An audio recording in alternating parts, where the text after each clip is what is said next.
After his missionary journeys, Paul returns to Jerusalem, where he's likely to be greeted with great hostility after his success in spreading the gospel.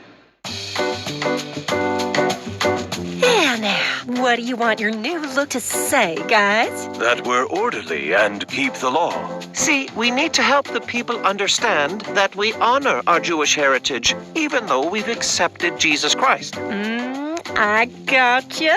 For you, Paul, let's go Nazarite. That'll just scream, I'm one of you. Trust me.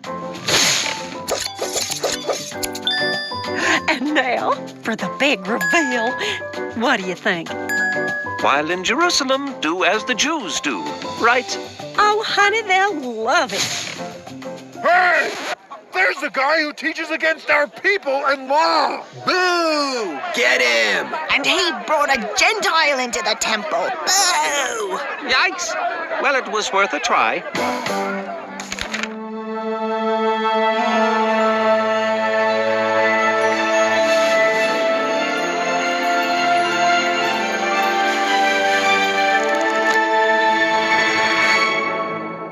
It's a bird.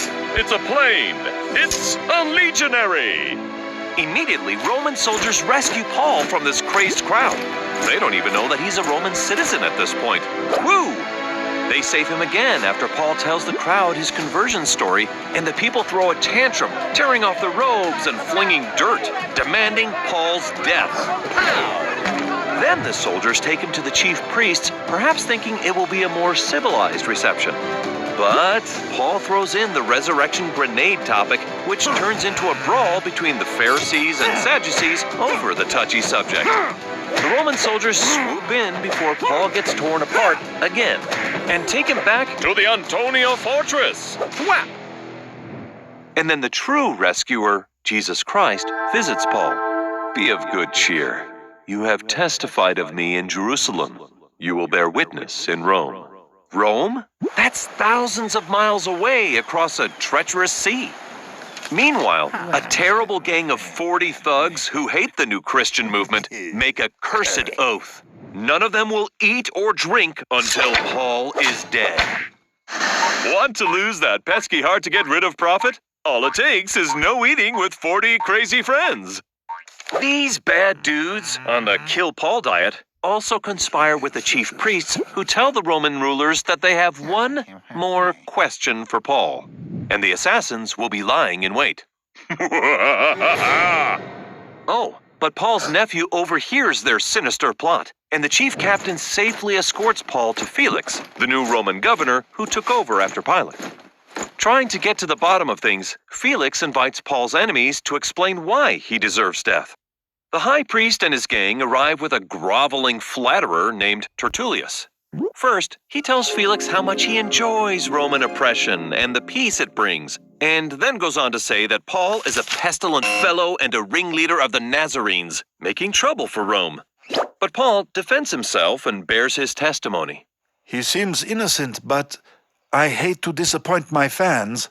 So Felix throws Paul into prison until a new Roman ruler named Festus steps into position as governor. How long have you been locked up? 2 years. Dang. Well, let's get this over with. How about I let the Jews put you on a nice little trial in Jerusalem? But Paul knows that God wants him to testify in Rome, and as a Roman citizen, he has the right for his case to be brought before Caesar. I'll let Caesar judge me. You know I haven't done anything wrong. Festus is intrigued by this guy. So is King Herod Agrippa II. I mean, they didn't have TV back then, and this was entertainment. I want to talk to him. So Paul tells him his whole miraculous story, then bears testimony of Christ and the resurrection. Rising from the dead? You're crazy. For a minute, you had me going there. Almost persuaded me to be a Christian. Both Festus and Agrippa agree that Paul might be nuts, but had done nothing worthy of death. Sometimes important opportunities come in the most unexpected and sometimes painful ways. And so it is for Paul, where the craziness in Jerusalem just became a doorway to Rome. He and his companions are crammed on a ship to Italy, escorted by a centurion named Julius. Now, this is the scariest season to travel overseas, and unruly winds force them to steer south of Crete. Paul warns, "If we stay on this course, it's going to be a disaster." Julius is a good guy, but he listens to the ship owner instead, and they continue. Light winds keep the travelers tucked safely along the coastline. It's looking like the prophet is wrong. Until, bum bum bum, here comes the east wind. Hey, the wind is changing. Who could have predicted that? Maybe a prophet of God? Yes, prophets do keep us from getting tossed to and fro by changing worldly doctrines. Ah, now the storm's in charge. Zoinks! Finally, Paul says, "You should have listened to me. Just saying." But he doesn't just drop the mic with, "I told you so." Paul goes on to give them hope. "Cheer up. All 276 of us will live, but the ship will be destroyed." This time they listen, and it happens just as Paul prophesies. Shipwrecked on an island, Paul gathers wood for a fire and is bit by a venomous snake. But he just shakes it off. The superstitious locals think Paul must be a bad dude who may have escaped death by sea, but the gods know he deserves to die. But then there's no swelling from the snake bite, and he doesn't drop dead.